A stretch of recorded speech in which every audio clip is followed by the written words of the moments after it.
سودا کے تو شے خاص سے ہمارے یہاں ذہنی اور جسمانی امراض کے لیے بہت سے شفا خانے موجود ہیں، بہت زبردست معالجین موجود ہیں۔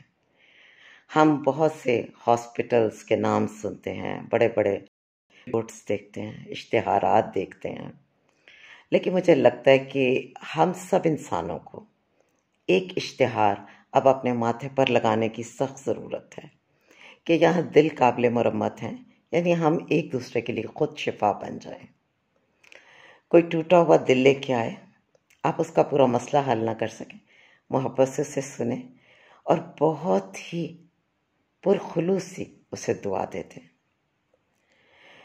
کوئی بہت زیادہ ڈسٹرب ہے، اس کے دماغ کی میری طرح سے سوئی کسی ایک ہی جگہ پر اٹک گئی ہے، اسے سنیں اور بڑے پیار سے اس کی سوچ کا زاویہ بدل دیں، اس کا موضوع گفتگو تبدیل کر دیجیے۔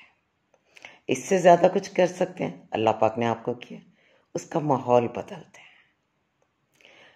اور پروردگار نے آپ کو نوازا ہے، کسی کے حالات بدل دیں۔ یہ بڑی بات ہے، بڑے اعزاز کی بات ہے کہ ہم اس کی مخلوق کے خدمت گار ہو جائیں اور ہم اس قابل ہو جائیں کہ ہم دلوں کی مرمت کر سکیں۔ اگر انہیں مکمل شفا نہ دے سکیں تب بھی ان دلوں کو تسلی دے سکیں، انہیں کچھ دیر کو بہلا سکیں، ان کو تازہ دم کر سکیں، ان میں جینے کی امنگ پیدا کر سکیں۔